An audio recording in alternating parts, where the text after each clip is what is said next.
그러나 여러분 잘 봐야 됩니다.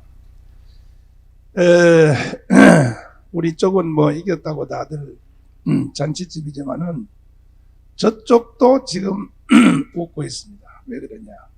웃기는 소리 하지 마라. 우리가 하는 촛불시 잊어먹었냐?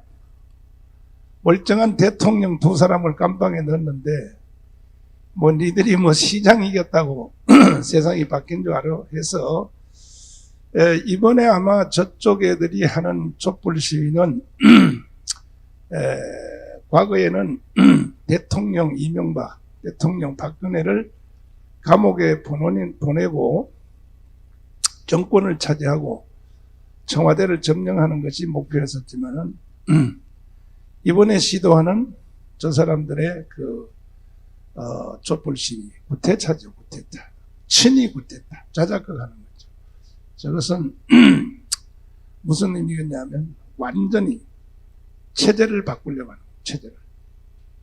그러니까 건국 70년 동안 노려왔던 마지막 결론을 내려고 지금 철저히 준비하고 있는 것을 우리는 확인하고 있습니다. 그래서 오늘 국민들과 특별히 우리 기독교계의 언론들과 주제가 뭐 특정이 정해진 것이 없이 간담회를 하게 되었습니다.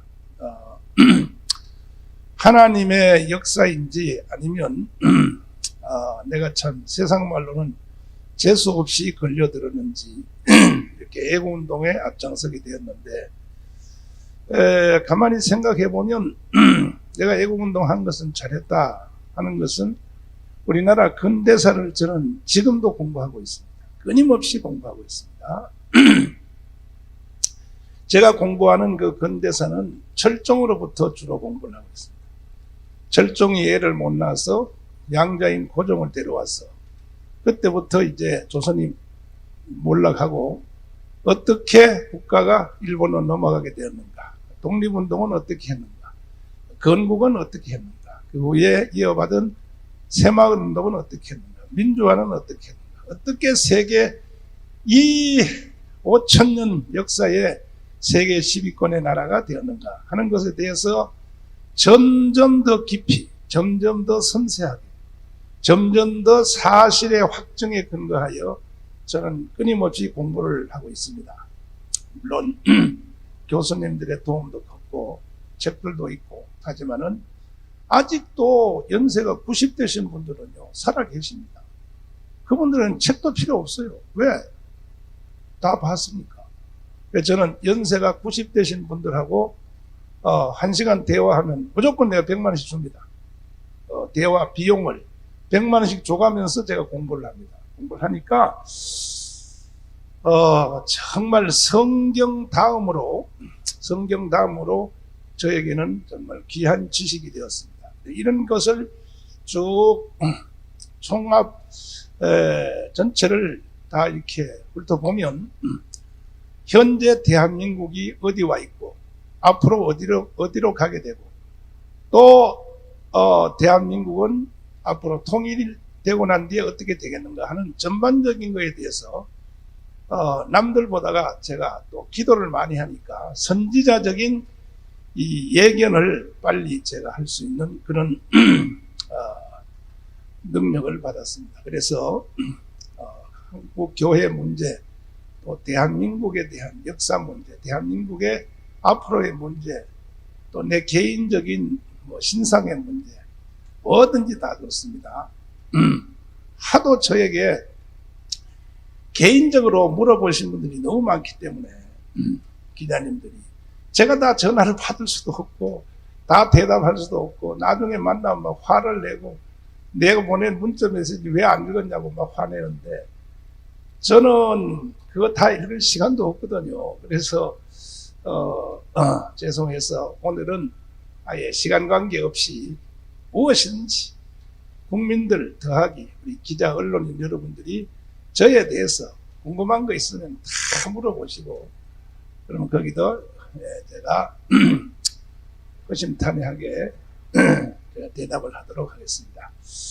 특별히 지금 오늘 지금 이 시점에 보면은 문재인 저는 대통령이라고도 부를 수도 없습니다. 이 문재인 씨는요, 저 본정신이 아니에요. 왜 그러냐 하면은 정상적인 정치인이면 선거가 이만큼 참혹하고 졌으면 그럼 뭐 비서들을 바꾼다든지 내각을 개편한다든지 또 당을 정비한다든지 할 때에 왜 국민들이 이렇게 분노했는지 그걸 화답하기 위하여 내각이 되든지 인사라든지 조직을 이렇게 해야 되는데 그게 국민에 대한 예의 아닙니까? 그런데 오히려 내가 보기는 그렇습니다. 문재인이 뭐냐, 엿먹어라, 야 엿먹어라 이 국민들아 하고 이번에 더불어민주당 괜히 전대 집단 사표 내고 그 쇼하는 거거든요.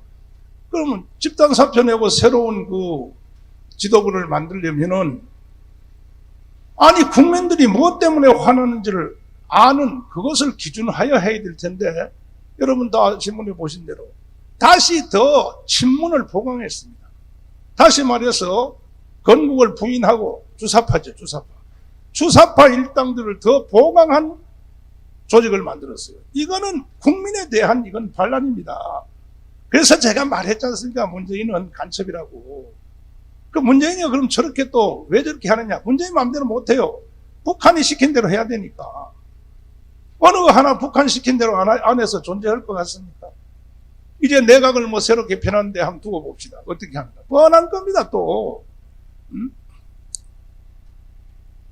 거기다가, 자, 보십시오. 대통령 2명을 한두 달도 아니고,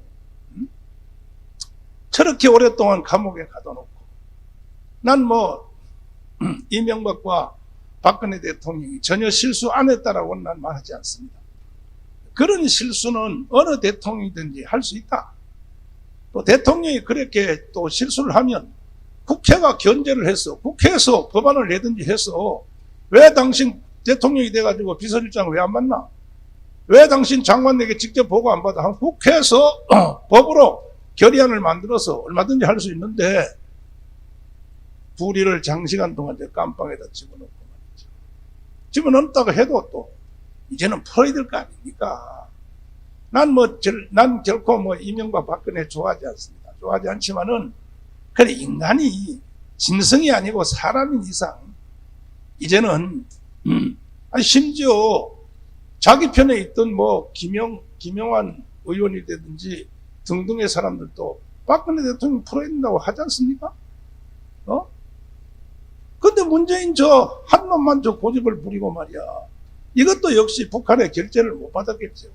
그래서 이런 비극적인 일이 계속되고 있습니다. 자, 이제 제가 이 총체적인 말씀을 들었고 지금부터 저와 함께 대화를 한번 해봅시다. 저도 이제 나이가 이제 먹어가지고 좀 앉아서 해야 되겠습니다. 괜찮겠습니까? 네, 좋습니다. 그러면 이제 질문 하나씩 해주시면.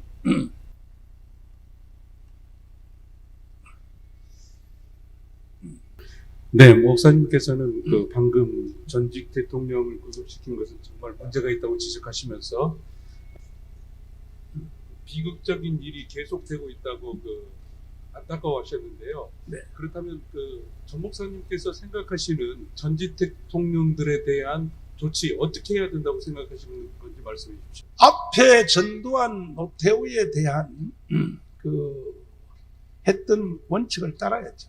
뭐 그들은 따로 했고 이번에 대통령 따라하면 안 되고 그 역시 뭐냐면 사면 복권해야죠. 전면적으로 그렇게 생각합니다.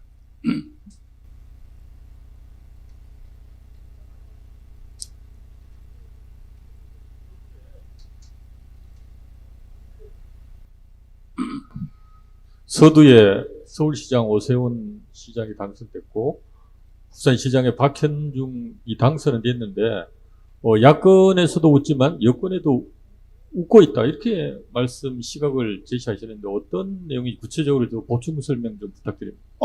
다시 촛불 나온다는 얘기죠.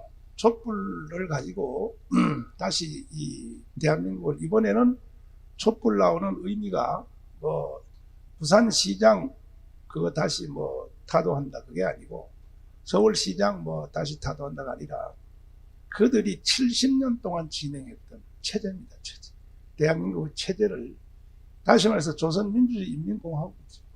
그걸 위해서 지금 모든 준비가 다 됐기 때문에 이제 무르익었다고 생각합니다. 난 바로 결행할 것이라고 생각되고 또 특별히 민노총에서 만든 그 비밀 문건이 제 손에 들어왔는데 11월 달에 이 체제 전복을 하겠다고 하는 그 민노총의 계획이 이미 벌써 뭐 거의 뭐 나한테만 온 게 아니라 거의 뭐 거기 보면 뭐 기업은 국유화한다. 그리고 대한민국의 모든 집들의 50%는 국가가 소유한다. 뭐 이런 내용들이다. 결국은 조선민주주의 인민공화국입니다. 거기에 대한 행동을 하는 것으로 이미 벌써 계획되어 있기 때문에 그래서 웃고 있다는 거죠. 그들이 그래 뭐 서울시장 부산시장 먹었다고 뭐 끝난 줄 아냐. 오히려 이것은 우리에게 기회가 왔다. 이렇게 생각합니다. 예. 예, 교환하시면 최민기 기자인데요. 그 지금 간략하게 얘기하셨는데 좀 전체적으로 보궐선거 평가랑요. 그리고 네. 앞으로 오세훈 시장 체제 어떻게 보시는지 또 여기에 지금 이 교회 대개발 문제가 오세훈 시장 때 어떻게 좀 해결되길 바라시는지 좀. 일단은 이 시장 선거를 통해서 나타난 현상에 대해서 언론이 보는 또 시각이 있고 또 저쪽 편이 보는 그 좌파 쪽에서 보는 정당에서 보는 시각이 있고 또 우파 쪽에서 보는 각양 시각이 있지만은 저는 이제 애국운동을 해온 또 명색이 국민혁명 의장으로서의 이번 선거에 대해서 본다면 뭐 부동산 LH 사건 그다음에 뭐 윤석열에 대한 그 문재인이가 대하는 태도 이런 것들에 대하여 분노한 것은 사실이지만은 그 앞에 이미 벌써 판은 바뀌었다고 생각합니다. 왜 그러냐면은 가장 핵심은 그겁니다. 문재인의 국가 부인입니다. 국가 부인. 1948년 8월 15일 건국을 인정할 수 없다.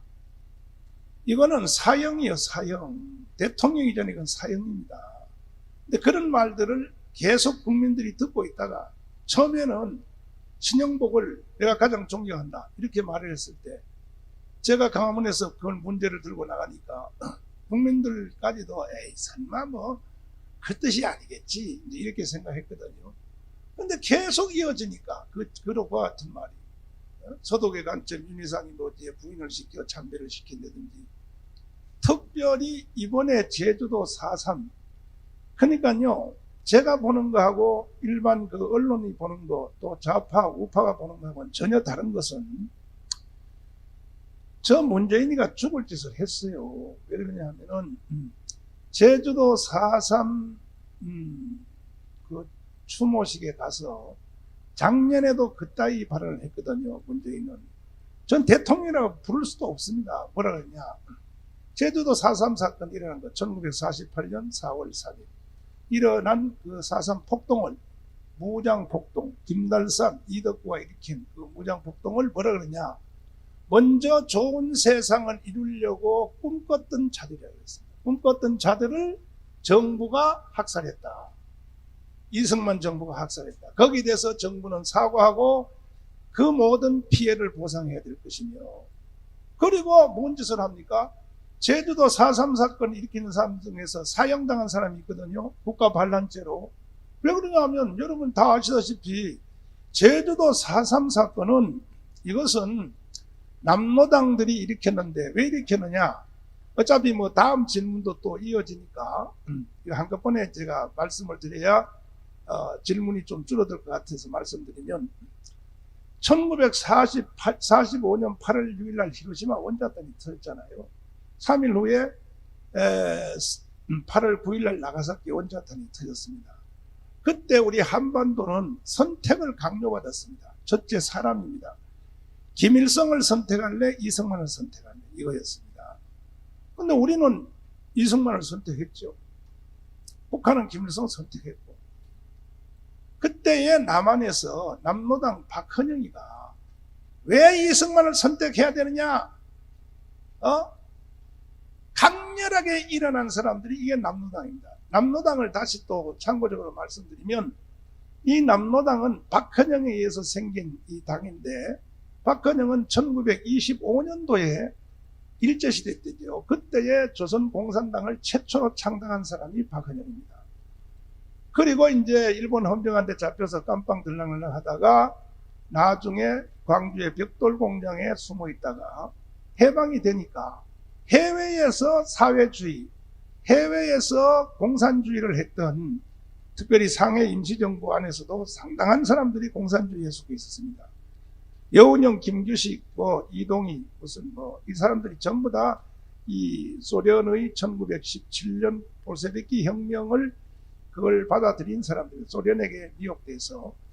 그리고 그 외에도 이제 동격이라든지 해외에서 활동했던 공산주의자들이 해방 후에 한국에 딱 들어오니까 이 한국 안에서 공산주의 주도권을 잡으려고 박헌영하고 해외에서 들어온 파들이 심각한 투쟁을 했는데 박헌영이 이겼습니다. 그래서 전부 합해서 만드는 것을 남로당이라고 합니다. 남로당. 북한은 북로당이 생겼죠. 지금은 이름이 좀 바뀌었죠. 북한은. 그래서 바로 한국에서 이루어진 그 좌파의 전체 총연합인 남로당이 절대 이승만 안 된다는 거죠. 이승만 안 되고 차라리 김대성으로 가자. 이것을 북한이 아니라 한국 안에서. 그래서 대구 폭동이라든지 10월 폭동이라든지 또 경주 영천 폭동, 구미 폭동, 대전 폭동 이런 폭동을 일어났는데 이것을 왜 일어났느냐? 이승만 대통령이 1948년 5월 10일 날 유엔의 권유하에 선거를 한다 그런단 말이에요. 선거를. 이것도 이제 또 우리 국민들에게 내가 공부를 좀 시킬 겸해 말씀을 드리면 자꾸 이런 말들을 해요. 저쪽 애들이 만들어 놓은 용어를 가지고 우파 사람들도 넘어가가지고 용어를 그쪽을 써요. 뭐냐 하면은 이승만이가 단독 정부를 세워서 남북한이 이렇게 나눠지게 됐다. 이거 완전 거짓말이거든요. 이승만은 단독 정부를 세운 적이 없어요. 아시다시피 이승만 대통령이 한국에 들어와서 4개 진지를 이제 정리했는데, 첫째는 박헌영의 조선인민공화국, 두 번째는 한민당이라고 있습니다. 전라도 출신, 지주 출신 아들들이 만든 고려대학교 설립자 김성수, 또 송진호, 이게 좀 호남 지도자입니다. 그 사람들은 우파입니다. 그 사람들은 정리했다기보다가 그 사람들에게 잘 인도를 했죠. 이승만 대통령이. 나는 미국에서 이것만 연구하다 온 사람이야. 자네들 속된 말로 까불지 말고 내일부터 하는 독립적성중앙대에 와. 국가도 없는 놈들이 벌써부터 정치한다고 떠들고 난리야. 이승만은 나이도 많고 그때 왔을 때가 나이가 70살이니까 연세도 많고 또 그가 쌓은 경험과 학식은 아마 전 세계에서도 뒤로 밀리지 않습니다. 아이비리그, 조지 워싱턴에서 학사를 했고 또 하버드에서 석사했지 않습니까? 그 다음에 또 프리스턴에서 박사를 했습니다. 그럼 최고죠. 그런 과정만 또 했다고 하는 것이 아니라 그가 쓴 1912년도에 프리스턴에서 박사학위를 받을 때 그 박사학위 논문 제목이 뭐냐? 나는 오늘날 여의도에 있는 우파든지 좌파든지 국회의원들을 보면요, 사람이 아니라 짐승 같아. 내 눈에 짐승. 저런 인간들이 무슨 정치를 한다고 떠들어요. 왜?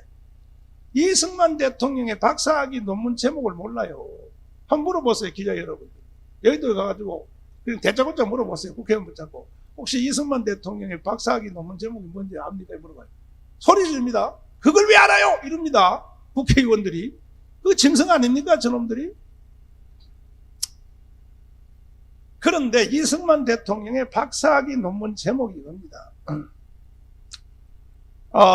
이미 오늘날의 시대에 대해서 그때 1912년 아직 독립도 되기 전에, 건국도 되기 전에 벌써 오늘날의 세상을 예언성으로 만든 것이 박사학위 논문입니다. 뭐냐?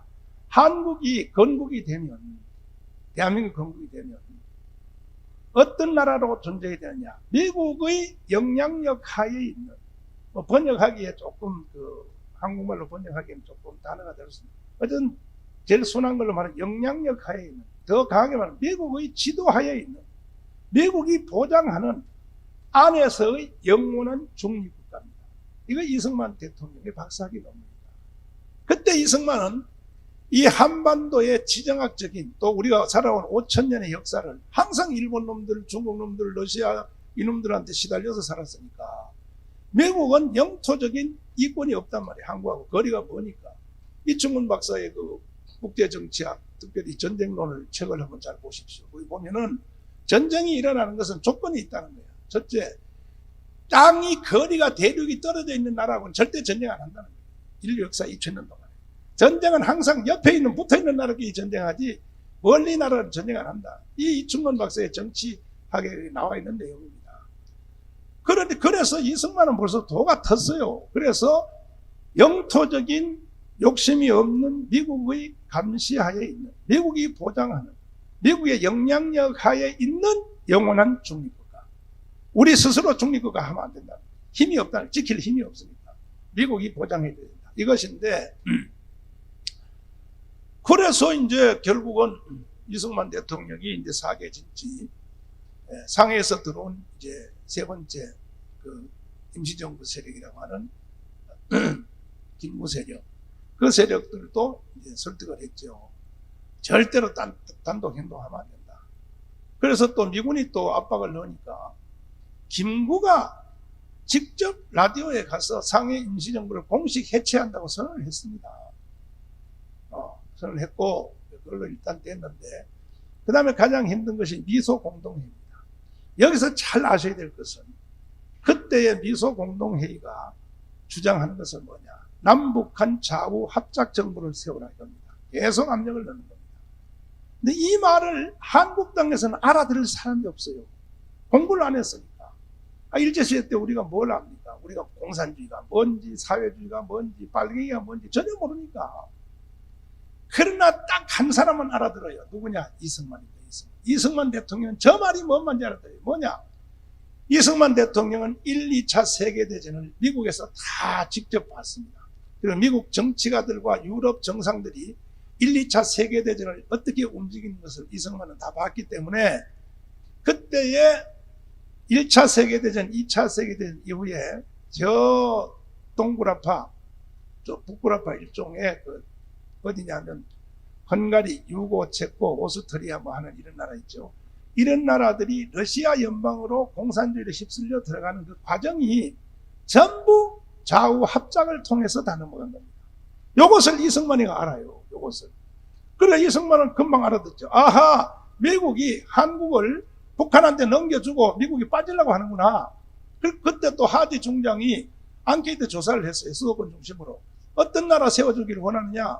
하지가 메가드 사령관 밑에서 한반도를 지휘하는, 그리고 첫째 공산주의, 둘째 사회주의, 세 번째 자유민주주의를 어떤 나라를 세워줄까.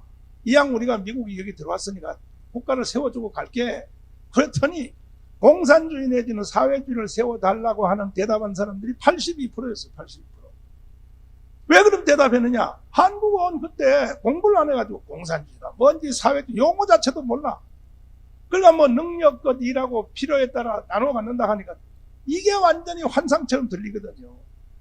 그래서 결국은 1949년 6월 30일 날 이 하디 중장이 이끄는 미군 부대가 철수를 합니다. 한반도에.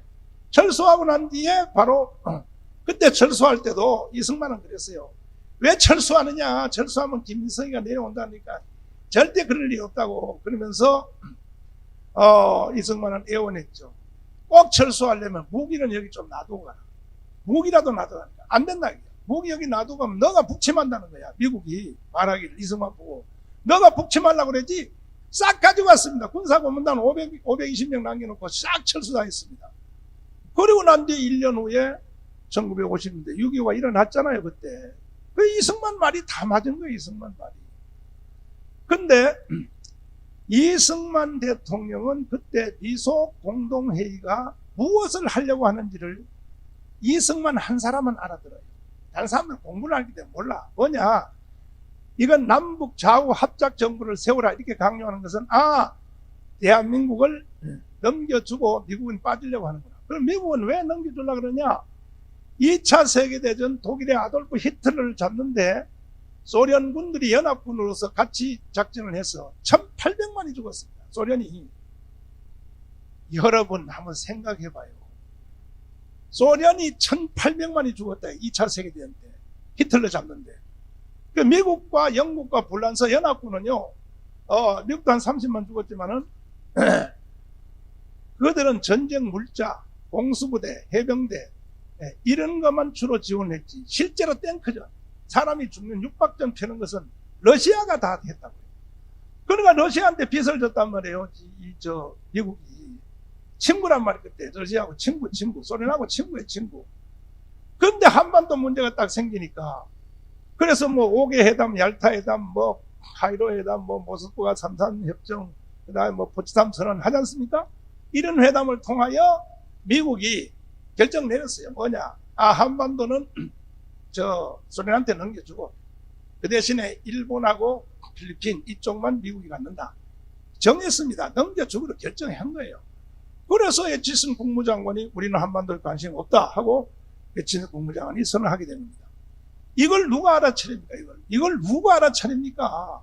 그래서 이승만 대통령이 발등에 불이 떠져서 큰일 났다 이걸 어떻게 하면 좋냐 해가지고 중앙대학교 설립자 이명신, 그 다음에 또 그 오연숙이라고 있습니다. 일제시대 때는 사실 좀 친일 행위가 있었죠. 일본시대 때 교사를 했으니까, 중고등학교 교사. 그들이 이제 참 기독교인이고, 그들이 애국자들인데, 그들을 유엔 총회에 보내가지고, 그때 유엔 총회 생긴 지 얼마 안 됐어요. 몇 년 안 됐습니다. 그래서 가지고 간 건 누가 받아줘요? 거기 회의하는데 국가도 없는 나라를 누가 받아준다고? 금식합니다. 2주일 동안.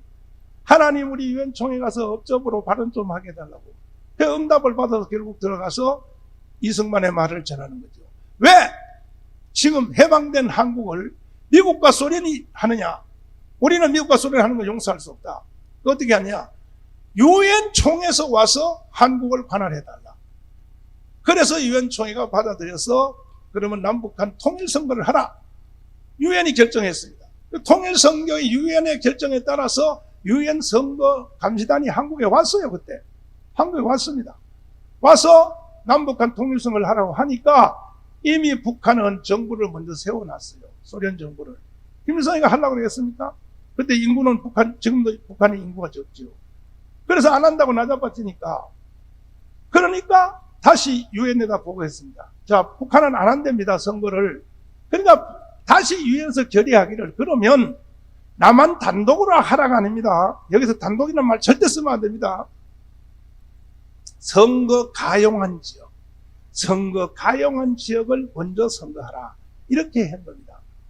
그래서 1948년 5월 10일 50선거가 선거 가용한 지역을 통하여 선거를 해서 대한민국을 탄생시키려고 하니까 북한은 도망간 박헌영과 김일성이가 50선거를 하게 되면 유엔이 인정하는 합법적인 한반도의 정부가 서게 되기 때문에, 나라 서기 때문에 이것을 타도하려고 폭동을 일으킨 겁니다. 대구 폭동, 무슨 10월 폭동, 무슨 영천 폭동, 경주 뭐 할 것도 없습니다.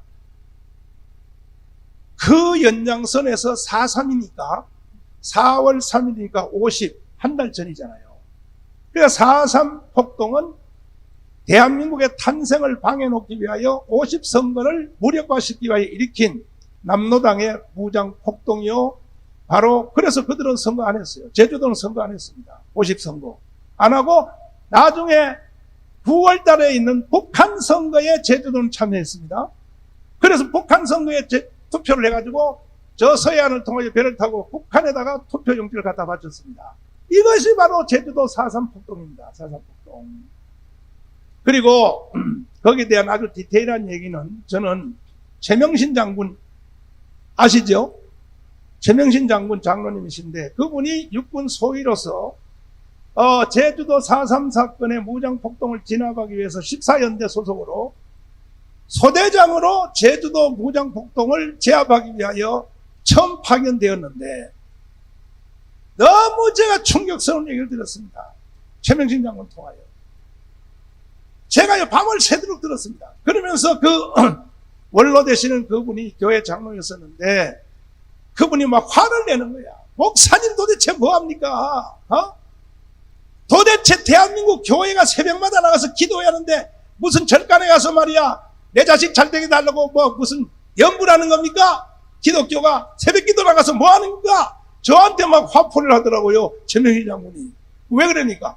아니 내가 소대장으로서 제주도 4.3 사건을 제주도 14연대 대전에 있는 14연대에 가서 파송해서 하는데 이것은 현장에서 내가 봤고 갔더니 경찰서장을 다 죽이고 경찰서장 애들 초등학교 다니는 애들 잡아가지고 그냥 죽이는 것도 아니고 말이야 살 이 껍데기를 다 벗겨가지고 나무에다 다 걸어놓고 그리고 자기들은 진압부대로 갔어도 그렇게 잔인하게 안 했대요. 스피가 가지고 한라산에 도망가 있는 낮에는 한라산에 숨어 있고 밤에는 내려와가지고 유격대로 내려와가지고 민간인을 학살하니까 스피가로 자수하라 절대로 그렇게 하지 마라 자기들은 그렇게 이제 했는데 지금 저와 함께 일하고 저를 돕고 있는 기독자유당 지독통일자유당 그 대표인 고영일 변호사가 제주도 출신입니다. 제주도 아버지가 장로님이시고 모태신앙인데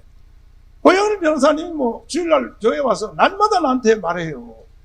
아니 그 사람들은 뭐라고 부르냐면 산사람이라고 그러는데 산사람 옛날부터 그러니까 산에 가서 숨어있는 사람 이것이 제주도 4.3 사건인데 문재인 씨는 작년에도 그랬고 올해도 또 그래 똑같이 했어요. 먼저 좋은 세상을 이루려고 꿈꿨던 자들이라고 했어요. 야 문재인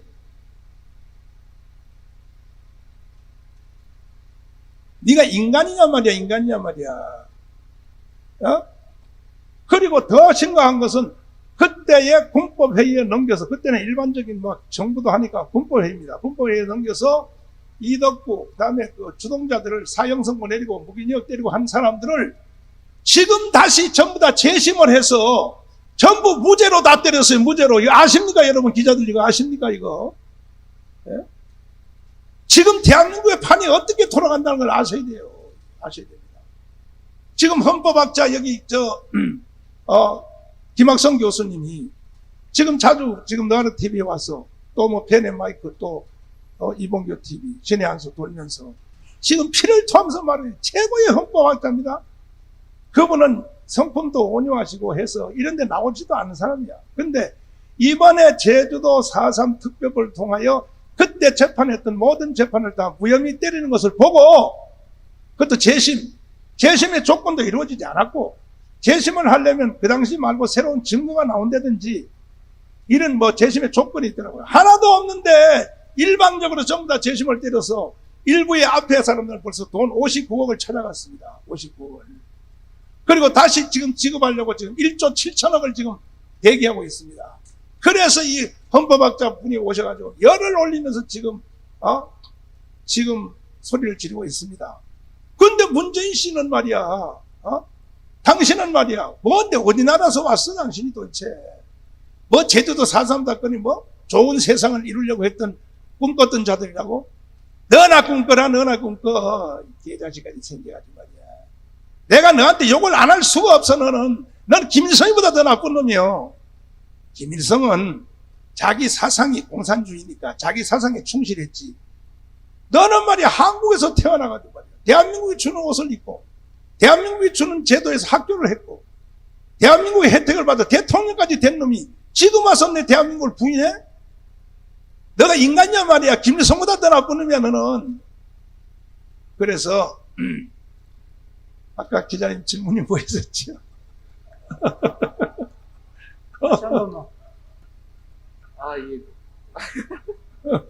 물 좀 줘봐요. 물 좀 줘. 물. 안전사 물 좀 가져와라. 예, 아까 제가 드린 질문은 이번 보궐선거 어떻게 보셨나요? 보궐선거. 그래서 이번에 이 보궐선거에 일어난 국민의 분노는 단순히 뭐 SH 사건, LH 사건이든지 무슨 또 뭐 윤석열에 대한 태도는 맨 표면적으로 나타난 사건이고 사실은 국민들이 다 알아요. 20대에 이번에 3분의 2의 반란, 20대들도 다 벌써 알아들었어요. 뭐냐. 문재인 씨가 국가 반란의 발언을 계속하니까 이건 안 되겠다 이거지 이것은. 그래서 이번에 선거는 나는 문재인의 국가 부정, 국가 부인, 대한민국 부정 여기에 대한 국민의 분노를 내면적으로 깔고 있다. 저는 그렇게 보는 겁니다. 예. 제가 아까 같이 드린 질문이 네. 그 오세훈 시장 앞으로 어떻게 보시는지랑 네. 그리고 이 재개발 문제가 오세훈 시장과 어떻게 좀 풀리길 바라시는지 좀 그거 얘기 여쭤봤거든요. 일단은 오세훈 시장도 시장을 벌써 2번 하셨잖아요.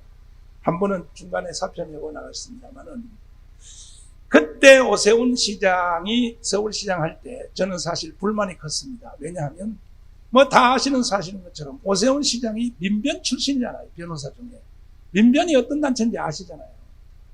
그러니까 내가 그때 보니까 오세훈 시장이 우파 정당에 속해서 서울시장이 됐으면서 그 밑에 쓰는 사람들, 이 사람들 보니까 좌파를 쓰는 거야. 근데 분노했습니다. 사실 그때 오세훈 시장에 대해서 분노했고, 그 다음에 그때 오세훈 시장이 신임 투표 그 학교 급식 문제를 가지고 서울시 투표를 했지만 오세훈 시장의 주장이 맞죠. 왜? 아니 대통령의 손자도 똑같이 급식을 국가에서 무료로 준다. 그러면 안 되고 자기는 스스로 돈을 내겠다고 하는 사람들이 국가가 막을 필요가 없다는 거죠. 정광모서 같은 사람. 그때 우리 애들도 초등학교 다녔습니까? 예를 들어서 스스로 국민들이 우리 애기 밥 먹는 값은 우리가 내겠다 하는 사람들은 빼놓고 나머지를 가지고 국가 예산을 가지고 서울시 예산으로 무료급식을 하자. 그게 틀렸습니까? 난 그래서 오세훈 시장의 주장이 맞다고 생각하는데 단지 오세훈 시장이 그렇게 서울 시민 투표를 강행한 것은 순수한 뜻에서 했다고 난 안 보고 대통령 하려고 완전히 대통령 하려고 그렇게 했지 않느냐 난 생각하는데 지금은 오세훈이가 그때 오세훈이와 지금 오세훈이는 천지 차이로 달라졌다고 생각합니다. 왜? 10년 동안 완전히 패배의 선잔을 마셔봤고 그리고 여러분 바둑 줄 아십니까? 바둑을 이렇게 또 보면 바깥에서 보면 이급이 더 잘 보이죠. 저도 바둑 잘 뜹니다. 바둑. 난 바둑 목사님들하고 바둑 떠서 내가 진 예가 없습니다. 별로. 바둑 잘 뜨는데 이렇게 바깥에서 보면 더 잘 보이거든요. 오세훈 시장은 충분히 공부를 했고 야 내가 그때 서울시장 2번 했을 때 이렇게 하는 건데 이렇게 하는 건데 하는 각오가 완전히 보장되어 있기 때문에 이번에는 난 잘할 것으로 믿고 우리 교회에 대해서는 어떻게 해줄 것이냐 이거는 뭐 물어볼 필요가 없어요. 왜? 박영선도 오세훈도 둘 다 말하기를 재개발하는데 청수 아파트 청수를 다 늘리겠다고 둘 다 똑같이 공약을 했기 때문에 우리 교회 문제는 여기 아파트가 지금 29층으로 허가가 나 있는데 이거는 뭐 우리를 위해서가 아니라 서울시를 위해서 좁은 땅에 어차피 짓는 거 보통 강남은 35층인데 35층으로 층수를 늘리기만 해주면 아마 여기 재발본부에서도 뭐 너무 할렐루야 할 겁니다. 그러면 우리 교회에 대해서 뭐 보상하는 거라든지 보상이 아니죠. 먼저도 내 기자회견 통해서 말씀드렸습니다. 우리 교회에 대해서는 박원순 서울시장, 서정역 서울시 대행, 그 다음에 여기 성북구청, 그 다음에 여기 재개발위원회에서 완전히 깡그리 사기친 겁니다. 사기친 겁니다. 내일 조선일보 광고 나옵니다. 한자도 내가 안 고치고 서울시가 가지고 있는 조례안을 그대로 내가 광고 냅니다. 서울시가 재개발에 대한 어떤 조례안을 가지고 있는 이게 박원순이가 만든 겁니다. 거기에 종교 부지는 단독 개발로 딱 나와 있습니다. 이걸 우리한테 속여먹고 마치 우리 교회가 여기 일반 재개발하는 이 땅에 속한 것처럼 이렇게 밀어붙여가지고 저도 몰라서 속았죠 지금까지. 이번에 고등법원에 재판하면서 드러난 겁니다 이것이. 그래서 저는 그런데 그런 것들도 다 이제 뛰어넘을 수 있는 게 뭐냐. 청수를 5층 내지 6층을 지금 강남처럼 또 아니면 이번에 공약하신 것처럼 서울시장 오세훈이나 또 박영선까지도 공약한 것처럼만 하면 그럼 5개층만 허가 더 나오면 재정이 훨씬 늘어나죠. 그럼 우리 교회에 대해서 충분히 보상할 수 있는 능력이 된다 이렇게 생각합니다. 다음 또. 네, 다음 질문은요. 기자분이 그 소속 방송사나 언론사 말해주시고 네, 먼저 약속되신 분 있습니다. 네, 안녕하세요. 뉴스의 이광훈 기자입니다. 네, 뉴스의 이광훈 기자입니다. 네. 오세훈 후보와 그다음에 안철수 후보가 하나가 되지 않을 때 네. 목사님께서 그 토론을 통해서 그 민심을 전했습니다. 한국 사회에. 그리고 4.7 보선을 통해서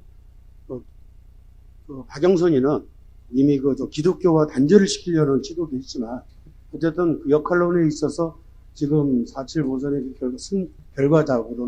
결과적으로는 목사님이나 기독교인들의 세력 힘이 뒷변에 민의가 깔려서 됐다는 평가가 좀 많이 나오고 있습니다.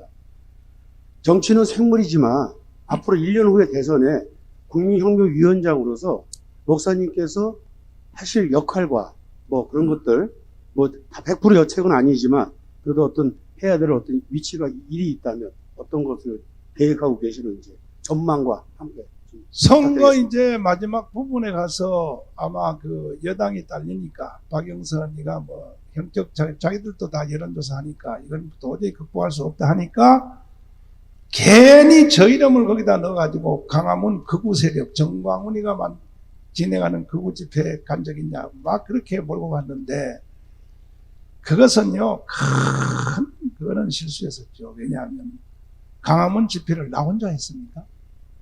나 혼자 연단 만들고 나 혼자 떨어졌습니까? 강화문 집회에 참석한 연인은 말고 개별 인구입니다. 2년 동안에 한 번이라도 왔다 간 사람 우리 명단이 다 있어요. 명단이 서명을 받아서 1150만 명입니다. 1150만 1150만 명이면 얼마나 숫자인가. 작년 4.15 총선에 자유우파 정당을 찍은 전체 표수가 1200만 표입니다. 그러니까 50만 빼고는 자유우파의 투표 행위를 한 50만 빼고는 강화문에 한 번씩 다 왔다 간 사람들. 거기를 대놓고 막 극우다. 극우란 용어도 잘 모르는가 봐요. 사전 찾아봐야죠. 극우란 것은 반드시 무장 폭력이 동반대를 되는데 극우라고 하는 겁니다. 우리가 강화문 집회에서 언제 무장 폭력한 적이 있습니까? 없잖아요.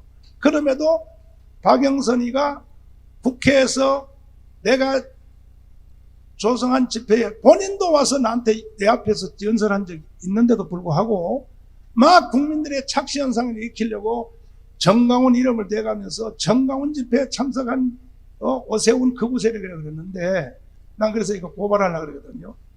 다음 주 가서 내가 과연 극우인가? 왜 나를 모독하느냐?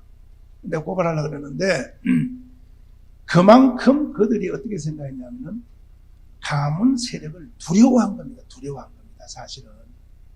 그래서 두려운 나머지 강화문 세력만 침몰시키면 국민들 앞에 호도시켜가지고 하면은 자기들이 이길 줄 알고 그 자체가 강화문 실력을 인정해 준 것이기 때문에 앞으로도 저는 이루어질 내년 3월 달에 대선, 그 다음에 6월 달에 있는 지방자치 선거도 이미 벌써 이 판이, 대한민국의 판이 다 바뀌었어요. 판이요, 기어이 표현하자면 이미 성경식으로만 촛대가, 대한민국의 촛대가 강화문으로 돌아온 겁니다.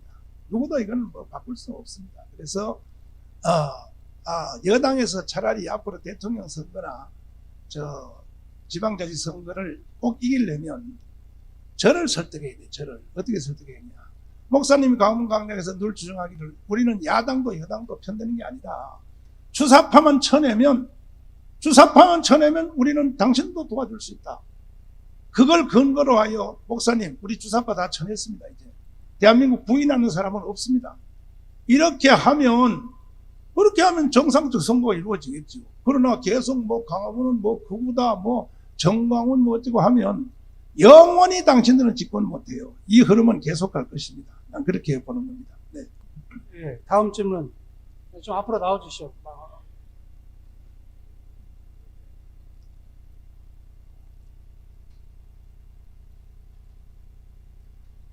안녕하십니까. HEB 한반도 방송 애찬태석 대표입니다.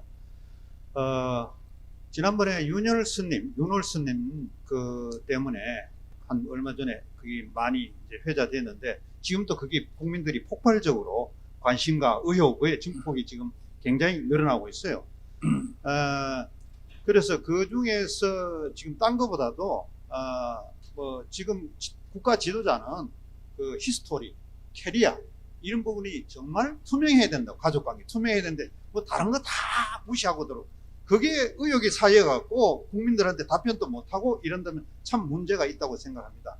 저는 딴 거보다도 몇 달 전에 이제 말씀드렸지만은 문 대통령이 7살 때 아버지가 올라갔다 난파에서 내려왔느냐 아니면은 다른 제3의 인물이 북한에서 내려왔느냐 이 부분들에서 이제 또 뭐 많은 이야기가 오고 왔을 것 같은데 윤월수님 가까이 만나셨고 그 부분에서 아시는 대로 좀 말씀해 주셨으면 합니다. 그게 질문입니다. 이 주제는 사실은 뭐 윤월수님이 말씀하시기 전에 벌써 오래전부터 민가에 소문도 있었을 뿐 아니라 여러 학자들 중에서 문제를 제기해 오셨는데 돌아가신 분도 많이 계시고 그러다가 이제 윤월수님이 직접 나선 것은 문재인이가 하도 거짓말하는 걸 보고 성직자로서 이건 그냥 있을 수가 없다 하는 내용은 뭐냐면 문재인이가 자기가 쓴 자서전 운명이란 책에 뭐 자기 아버지가 뭐 흥남부두에서 LSD 함정을 타고 빅토리아를 타고 모았다 이런 장구한 설명 또 미국에 처음 갔을 때 국립묘지 앞에 알랭턴 국립묘지 앞에서 장진우 전투 기념비 앞에 우리나라가 만들어 준 거거든요. 미국의 그 국립묘지 그 부분만 그 코너는 나는 미국이 아니면 나는 이 세상에 존재할 수 없었다. 우리 아버지를 미국이 함정으로 데려다가 줘. 뭐 이런 연설을 계속했어요. 계속 거짓말했는데 그런데 이게 사실로 드러난 바에 의하면 윤월수님이 학도병이 되어서 학도병으로 6.25가 일어난 뒤에 1사단에 편입이 돼가지고 처음에는 치사병으로 들어갔다가 전투부대로 해서 낙동강 전투에 참여하셨다가 그 다음에 이제 또 밀리니까 영천 전투에 갔다가 수색대로 나가서 3명이 혼자서 잡은 것도 아니고 3명이 문재인 아버지를 생포했다는 거죠. 그게. 그래서 이제 저도 뭐 함부로 말할 수 없어서 그게 문재인 아버지인 줄을 어떻게 알았습니까? 그랬더니 그 후에 전쟁 끝난 후에 부산 자갈치시장 그다음에 영도다리 밑에 여러 번 봤고 또 같이 잡았던 그 김철수라고 하는 학도병 그 어르신은 52년도 그러니까 1951년도에 전쟁이 끝난 뒤에 그놈이 아직도 제조 포로선에서 있느냐 확인을 하러 갔다는 거죠. 가보니까 52년도에 거기 있더라는 거야. 그걸 그분이 증언을 했어요. 윤월수님 말고 또 한 분의 학도병이. 그러면 문재인이가 그동안에 뭐 제주도 거제도 포로수용소 그 마을에서 태어났다 전부 다 거짓말. 생일도 거짓말. 자기 부모도 엄마도 거짓말. 전부 싹 거짓말로 다 드러나는 것은 어제 조갑재 선생님이 조갑재 TV에서 한 말씀이 아주 의미 있는 말씀이었는데 뭐냐. 정치가들에게 있어서 문제 제기를 했을 때 반론하지 않는 것은 사실로 인정하는 거다. 야, 그 말이 아주 의미였어요. 그 말 그대로 제가 그동안에 문재인을 욕도 하고 공격도 하고 할 때 우리 교회 앞에 기자회견도 하면은 항상 청와대에서 반응이 나타나요. 뭐냐면 뭐 별로 뭐 욕을 다 해요 저한테. 또 강화문 집회할 때도 뭐 나를 살인마라 그러고 뭐 별 일이 다 반응이 일어나요. 뭐 적반하장 떨고 있네 막 이렇게 나오거든요 청와대가. 그런데 요 사건은 윤월스님 요 사건은 아무 말도 없어요 청와대가. 그리고 윤월스님이 지금 주장하는 게 뭐냐면 자기를 고발해 달라는 거지. 이게 허위라면 왜 고발 못하냐는 거지. 자기를 고발해서 법정에 가서 한번 가려보자. 아이 성직자가 스님이 이 멀쩡한 대낮에 자기를 고발해 달라는데 고발 안 하지 않습니까? 청와대에서 고발도 안 하고 해명도 안 하고 지금 가만히 있지 않습니까? 딱 걸렸던 거예요. 이거는 100% 사실로 이거는 저는 사실이라고 저는 그렇게 하게 되는데 우리나라 그 조중동을 비롯한 우파 언론들도 좀 문제가 있어요. 뭐냐면 뭐 얼마나 돈을 먹었는지 청와대 홍보실한테 얼마나 뭐 뇌물을 먹은지 모르지만, 아니, 왜 이런 국가의 전체의 근간이 흔들리는 문재인의 거짓말, 자기의 친부모님에 대한 거짓말, 이런 것들에 대해서 왜 안 다룹니까? 박근혜는 그렇게 말이야. 거짓말까지도 조중동에서 앞장서서 뭐, 세월호 7시간 동안 뭐, 롯데호텔에서 무슨 원지 됐다 뭐, 떠들어 대놓고 말이야. 사실에 대해서는 왜 언론들이 조용하고 있냔 말이에요. 난 이해를 할 수가 없어요. 이 대한민국이 웃기는 나라입니다. 웃기는 나라. 왜 이게 성직자들이 나와서 이 말을 꼭 해야 되겠습니까? 이 정도 밝혀졌으면 이제 언론들이 기독교 언론이라도 지금부터 집중적으로 좀 한번 사명을 감당하기를 바랍니다. 예. 네.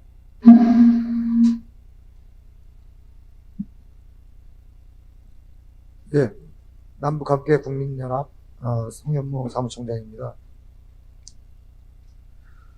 최근에 국립외교원장이 대한민국 차관급 공무원이 사교 집단의 광신도, 대한민국 국민은 사교 집단의 광신도라고 발언을 했습니다.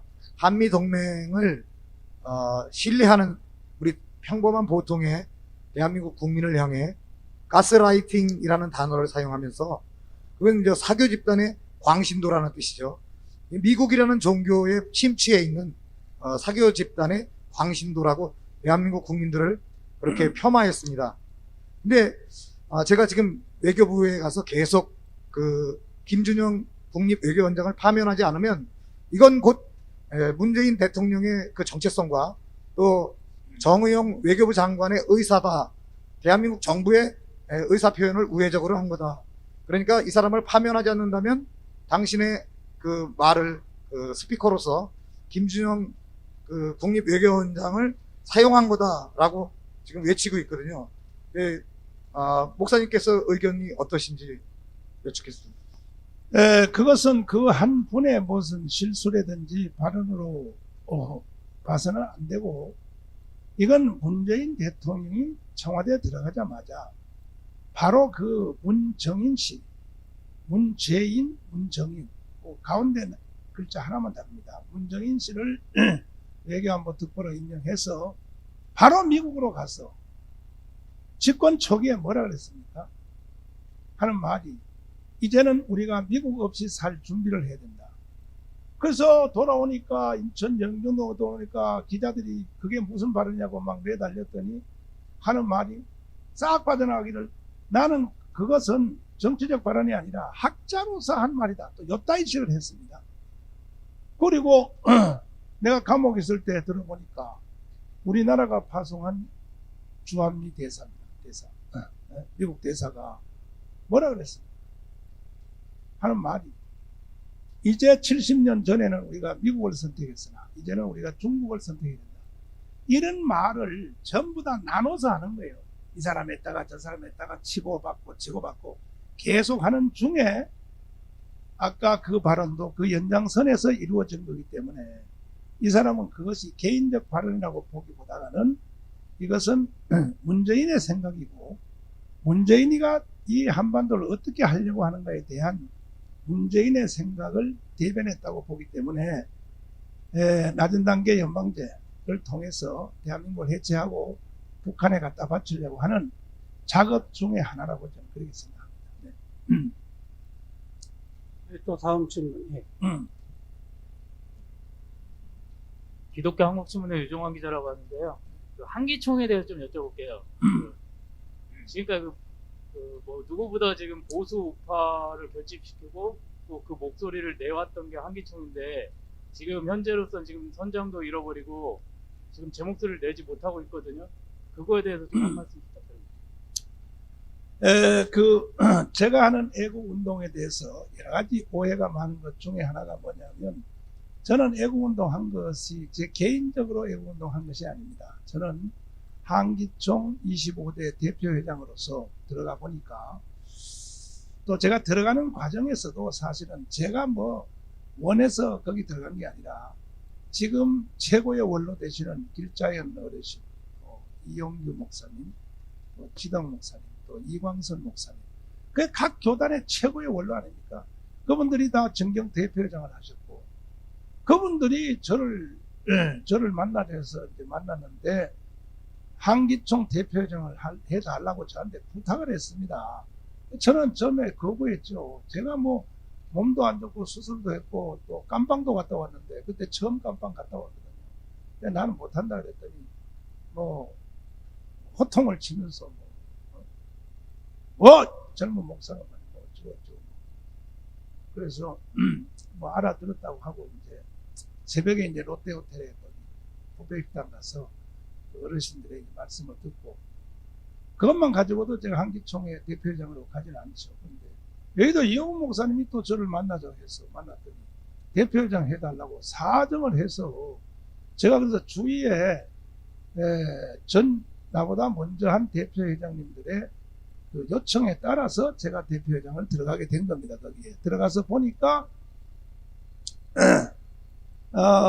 그 길자인 어르신이 특별히 하신 말씀이 절대 정강훈 목사 개인 이름 가지고 애국운동하는 것보다가 한기총의 공식 결의를 통하여 애국운동을 해야 권위가 있고 해서 한기총에서 임원회 그 다음에 또 총회 임시총회 내지는 정기총회 모든 모임에서 애국운동은 정강훈 목사를 정점으로 모든 걸 정강훈 목사에 위임하여 한기총은 애국운동을 한다 하는 이러한 결의 하에서 가문 운동도 모든 운동도 진행이 된 겁니다.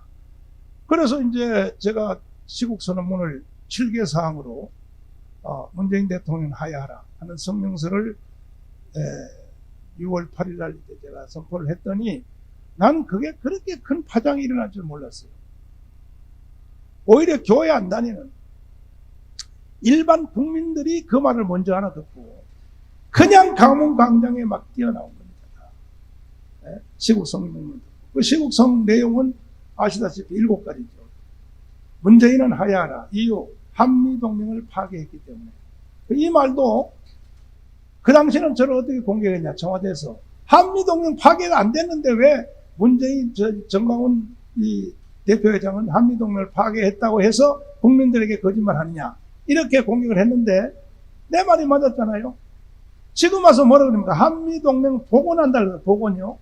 파괴 안 됐는데 왜 복원이 필요합니까? 자기들의 말을 스스로 지금 다 입증을 하는 겁니다. 그 다음에는 소득, 주도, 경제, 성장. 내가 재판할 때도 7가지를 판사님들에게 다 제가 물어서 한 겁니다.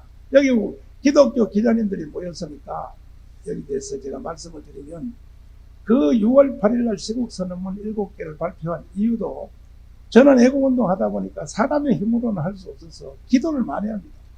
그날 새벽 2시까지 꼬박 기도를 마쳤을 때 이거는 뭐 성령 체험이 큰 사람들은 내 말이 이해가 됩니다. 성령이 나를 톡 치면서 대한민국 망했다 이렇게 말을 했어요. 그런데 기도하다가 일개 목사가 뭐 충동을 받는 걸 그걸 다 성령의 음성이라고 하기는 너무 신비주의니까 저는 항상 뭐 성령의 충동을 받거나 감동을 받으면 현실 확인을 합니다. 저는 확인을 합니다. 성령을 못 믿어서 확인하는 게 아니라 내 인간적인 잠재적 생각인지 이게 성령의 생각인지를 확인하려고 그래서 전문가들 7명을 찾아다니면서 다 물어봤죠. 정말 한미동맹 파괴됐습니까? 파괴됐다는 거야 다 이충훈 박사님. 그 다음에 소득주도 경제성장 그랬더니 최강 장관님 이거 나라 망합니다. 이건 나라 망합니다. 국군 무장해제 신원식 장군 지금 국회의원이지만 목사님 말이 맞습니다. 지금 대한민국은 전쟁이 상태가 불가능합니다. 전쟁 수행이 불가능한 상태입니다. 연합사 부산의원 출신 아닙니까?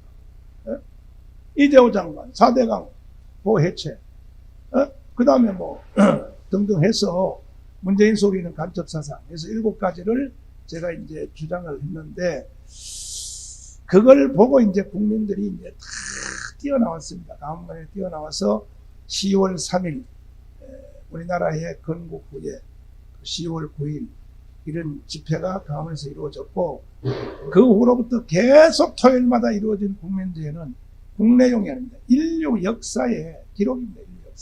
인류 역사에 홍콩 집회도 있었고 지금도 저기 미얀마 사태도 있지만 이건 인류 역사에 기록을 세우는 이 집회가 이루어져서 이제 오늘까지 이제 이루어졌는데, 아까 뭔 말했죠? 그래서 이제 하니까, 지금 작고하신 그 박원순이가 그 김용민 평화나무, 이 사람을 충동해가지고 평화나무라고 하는 시민단체를 나는 박원순이가 배후에 조정했다고 봅니다. 박원순, 도울, 그 다음에 또 김용민, 주진우 기자, 또 손혜원 의원이 주동돼서 평화나무라고 하는 시민단체를 만들어서 만들면 만드는 거죠. 뭐 사람은 자유니까. 그런데 첫 번째 하는 사업이 뭘 했냐? 한기총 해상 신고를 문체부에다 했어요. 이게 걔들이 한 첫 번째 일입니다. 그러나 그렇게 작용화되어 있고 문재인 정부에 속한 문체부도 한기총 해체 신고는 받아들일 수 없어서 한참 붙잡고 있다가 기각을 하자. 그때부터 이제 저를 구속시키려고 평화나무 김용민을 동원해서 수십 건을 고발을 하고, 말도 안 되는 거 고발하고, 뭐 별거 다 있습니다. 뭐 신학교 성적을 위조했다, 뭐 선거법 위반했다, 뭐 별놈 걸 고발했으나 저는 다 무혐의 무죄가 되었는데, 그래서 이제 제가 구속되니까 또 한기총 안에서도 좌파는 아닌데, 예를 들면은 엄기호 목사님, 또 뭐 김정한, 이런 사람들이 사실은 나를 구속시키는데 또 한기총 내가 공금을 횡령했다 해가지고 또 해와경찰서에다 고발을 했어요. 그건 전부 다 거기 그건 아무 근거도 없고, 제가 한기총의 대표회장으로 처음 들어가 보니까 재정이 완전히 끝나버렸어요. 나는 누구의 손길인지 모르지만 내가 대표회장 직무를 수행하지 못하게 하려고, 내가 선거할 때 내가 거기에다가 선거 비용 낸 것만 해도 1억 5천이죠. 그 다음에 또 김한신 목사님도 1억 5천 냈죠. 한 5억 가까이 돈이 있어야 되고, 그 다음에는 또 각 교단에서 분담금 내는 거 그거 해서 돈이 있어야 될 텐데 싹 없어져 버려서 돈이. 그걸 다 막 결제를 다 해버리고, 심지어 뭐 돈 몇 푼 남는 가지고 자기들끼리 놀러 간다, 베트남 놀러 갔다 와버리고, 가보니까 돈이 다 바닥이야, 바닥. 그러니까 내가 일을 못하게 생겼는 거야. 한마디로 세상적인 말로 말하면 엿먹으라 이거지. 정강훈도 엿먹으라 한번 해봐. 이 뜻이 아니겠습니까? 그런데 나는 기죽지 않고 우리 교회 돈을 갖다가 행사를, 한기총 대표회장, 역대 대표회장 중에 제가 가장 행사를 많이 했습니다. 검찰에 조사받은 것만 해도 18가지를 했습니다. 첫째, 대표회장 취임식부터. 난 그때부터 벌써 애국운동을 하려고, 대표회장 취임식을 장춘체육관에서 한 적이 있습니까? 과거 역대에 없었잖아요. 그 돈 많이 듭니다. 그런데 그 다음 뭐 2단 세미나 무슨 수 없는 행사를 진행을 했는데, 이것을 가지고 공금 횡령이라고, 한기총 공금을 내가 마음대로 썼다 해서 공금에 돈이 있어야 쓰죠. 한기총에 뭔 돈이 있어요. 근데 그들은, 김정한하고 이제 걔들은 생각하기를 저놈이 뭔 돈을 감춰놨기 때문에 한기총의 돈이 제로가 됐는데도 저렇게 일을 빵빵 하는 걸 보니까 뭔 비자금이 있겠지. 뭔 비자금이에요. 다 우리 교회 돈이에요. 우리 교회 돈. 우리 교회 돈을 가지고 진행한 겁니다. 근데 이걸 가지고 공금 횡령했다고 말이야. 나를 한기총 내부에 있는 사람이 고발을 해서, 그래서 이것저것 문재인 더하기 주사파 더하기 또 김용민 더하기 한기총 안에서 그들은 결코 좌파는 아닙니다만은 역이용 당한 거죠, 쟤들한테. 그래서 내가 결국 6개월 깜방 살고 왔습니다. 살고 왔는데 저한테 막 나 살고 나오니까 대표장 사표 내라고 압력을 오는 거예요. 좋다. 사표 내줄게.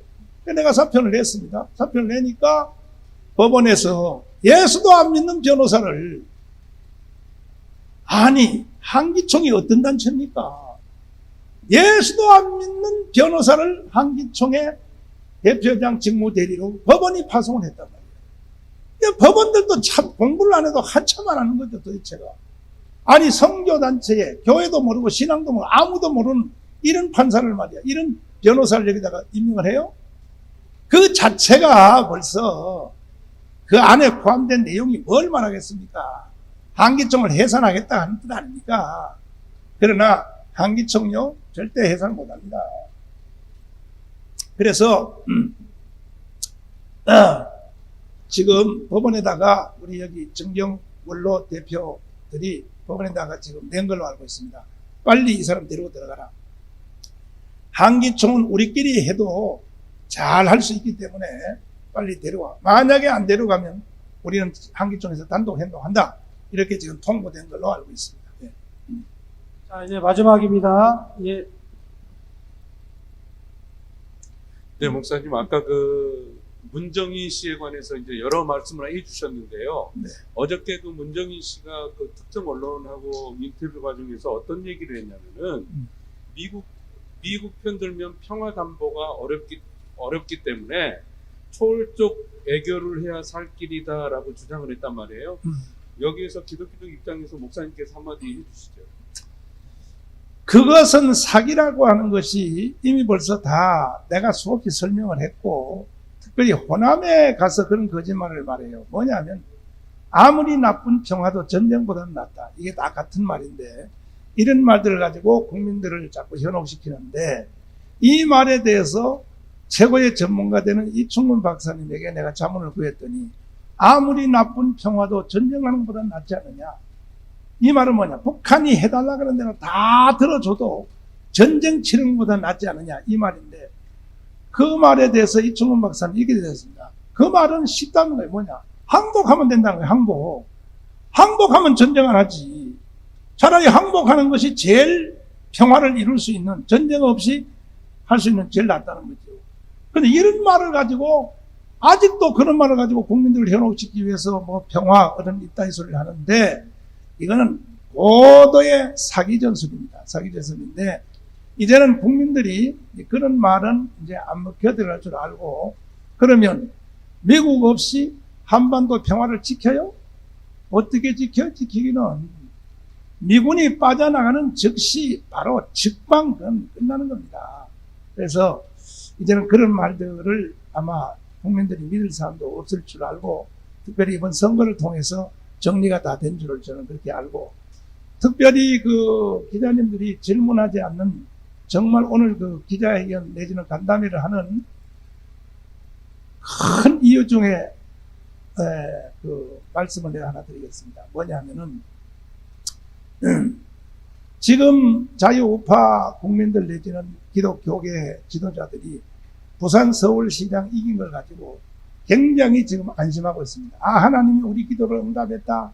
특별히 기독교계 쪽에서는 이제는 대한민국을 지킬 수 있다. 다시는 그 대한민국이 공산주의로 안 넘어간다. 이렇게 말하고 있는데, 이거 역시 착각이라는 겁니다. 왜? 반드시 촛불 나옵니다. 저 사람들은 반드시. 촛불 나오나 안 나오면 두고 볼래요? 반드시 촛불 나옵니다. 촛불 나오면 일순간에 체제를 다시 들러엎었는데, 이번에 다시 한번 체제가 바뀌면 이번에는 대통령이 깜빵 가는 걸로 끝나는 것이 아니고, 뭐 윤석열이가 되든지 아니면 뭐 홍준표가 되든지 최재형이가 되든지 누가 대통령 됐을 때 대통령 하나 다시 깜빵 보내는 것으로 끝나는 것이 아니라 체제가 바뀌어진다는 거예요. 체제가 바뀌어진다는 걸 알아야 됩니다. 저들은 모든 준비 다 끝났습니다. 보십시오. 6.25가 일어날 때도 그냥 6.25가 일어난 것이 아닙니다. 제가 공부를 해보니까 6.25가 일어나기 전까지 북한으로 도망갔던 박헌영 더하기 이 북한 지휘부가 한국에 있는 남로당을 지켜가지고 완벽한 전쟁 준비를 다 했습니다. 투 채널로 했습니다. 하나는 뭐냐?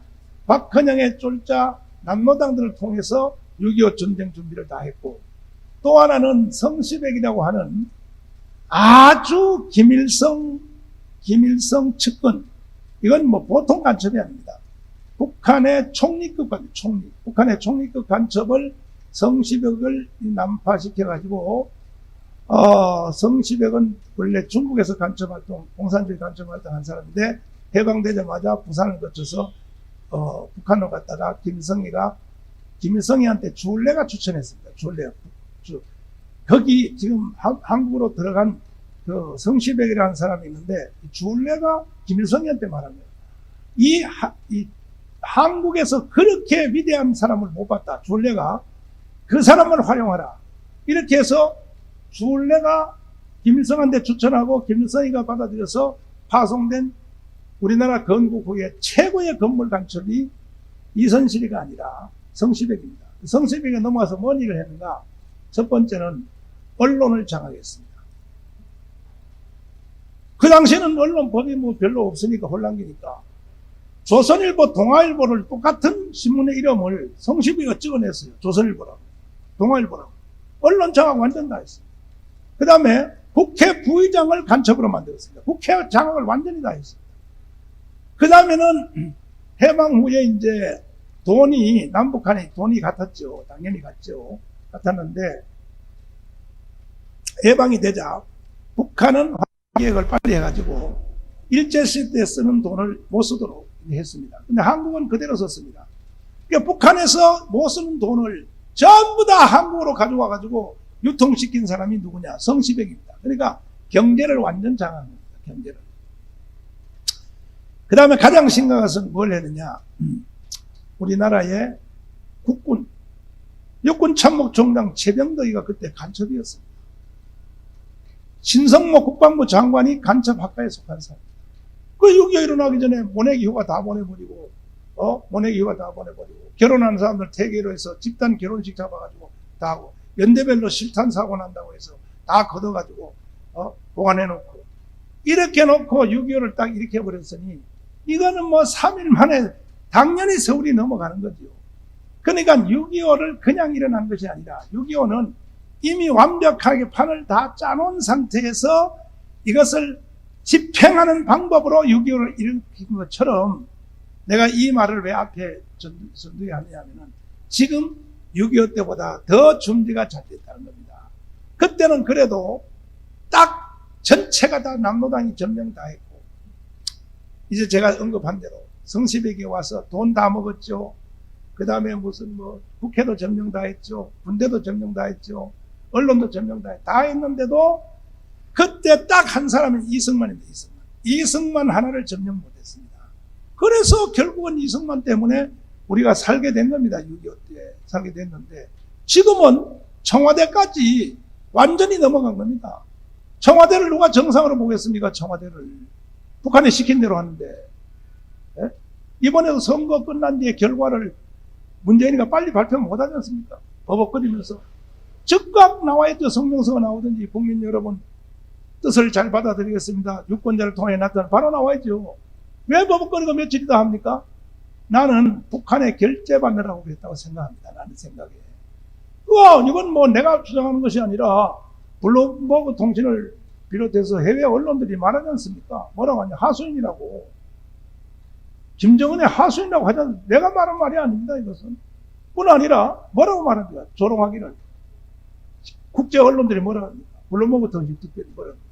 한 개인이 자살한 걸 봐도 국가가 자살한 것은 처음 본다. 이렇게 대한민국을 비하는 것이거든요. 그래서 저는 지금의 사태가 6.25가 일어나기 바로 전야보다 훨씬 더하다는 말은, 이것도 제 주장이 아니라 그 당시에 살아봤던 90세 되신 연세 되신 분들한테 물어보세요. 6.25 때하고 지금하고 1945년도하고 50년 6.25 일어나기까지 그때 5년 사이, 그때 시대와 오늘날 시대가 어떤 시대가 더 험한가? 100이면 100 다 똑같이 됩니다. 그때는 지금처럼은 안 됐다는 거예요. 그때는. 그 중에 하나가 뭐냐? 그때는 이승만이 있었다는 거예요. 그때는 이승만이 있었는데 지금은 이승만이 없잖아요. 이승만이. 그래서 외람된 말씀이지만은 제가 이승만 흉내라도 내보려고 지금 이렇게 목숨 걸고 달려가고 있는 것입니다. 네. 자, 또 다른 질문이 있으면. 안녕하십니까. 늘 프레스 방송의 이기남 대표입니다. 2년 전에 그 청와대 앞에 분수대에서 문재인 하야라 그때 처음 기자회견 할 때 그때부터 이제 방송을 시작했죠. 네. 그리고 그때 그 베이스 캠프에서 전 목사님하고 그 인터뷰를 진행을 했었고요. 그리고 재작년 그 10월 3일 날 우리가 광화문에서 진격을 해서 그 광야에서 철야를 시작을 했습니다. 그리고 오늘까지 저희 방송은 534일째 그 밤에 현장 방송을 하고 있습니다. 네. 그 사이에 그 한 어머님께서 그 현장에 오셨는데 작년에 우리 전 목사님 그 서울 구치소에 계실 때 그 매일 그 앞에서 우리 전 목사님 풀어주세요, 풀어주세요 외쳤던 그 어머님이 말씀을 하시더라고요. 내가 대신 전 목사님 빨리 풀어주셔서 애국 활동하셔야 되는데 내가 대신 들어갈 테니 풀어달라. 그래서 그 소리를 우리 전 목사님께서 혹시 들으셨는지 하고, 그리고 또 다른 이제 질문은요. 지금 이번에 4월 7일 이 보궐선거에서 그 사전선거가 분명히 그 어떤 부정선거라는 어떤 조짐이 그 어떤 에비던스가 나타나 있습니다. 한 상황에서 저들은 일단 완벽하게 부정선거는 치르지 못했지만은 지난 토요일 벌써 바로 다시 촛불이라고 해가지고 경복궁역에서 청와대까지 수백 명, 그 어떤 물론 4.15 그 세월호에 7년째 되는 그 단체 말고 많은 단체들이 또 촛불을 들기 시작했습니다. 그래서 내년 3월 9일 대선은 저들이 분명히 우리가 또 겪어보지 못했던 부정선거를 저지를 게 뻔하고, 그래서 그 전일에도 우리 전 목사님께서 2년 전 그 문재인은 하야라 하듯이 그 어떤 광화문의 광장 그리고 또 광야에서 어떤 문재인을 끌어낼 수 있는 그런 어떤 계기라기보다도 그런 어떤 한번 말씀 한번 해주셨으면 감사하겠습니다. 짧게 말씀을 드리면 구치소 앞에서 오셔서 그렇게 말씀하시는 모든 내용은 구치소 직원들에 의해서 저한테 다 들어왔습니다. 전체를 다 듣고 있었고, 너무 감사를 드리고 제가 개인적으로 만나서 뭐 커피도 한 잔 못 사드리는데 때가 되면 언제 한번 또 구치소에 와서 저를 위해서 데모하신 분들에 대해서 함께 또 만날 날이 올 줄 압니다. 그 다음에 이미 그 부정선거는요, 이번에도 다 준비를 했습니다. 저희들이 준비했는데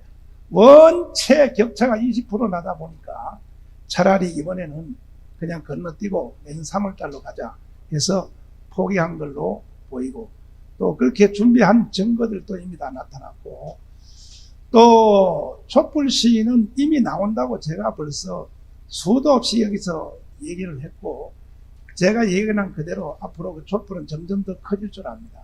그래서 저는 그걸 방어하기 위해서 8.15 집회를 선포했고, 그래서 이번에 돌아오는 8월 15일 날을 통해서 1천만 우리가 앱을 지금 조직하고 있습니다. 그래서 언론 여러분들도 많이 협조해 주셔서 이미 벌써 다 끝난 뒤에 가서 뭐 3.1 독립운동한다, 그거 다 의미 없습니다. 이번에는 8월 15일 날 다시는 촛불이 못 나오도록 대한민국을 반세반석에 세워야 할 것입니다. 네, 감사합니다. 네. 저 질문이 다 있으시면, 됐죠? 예, 거의 다 된 것 같습니다. 예, 마무리를 하겠습니다.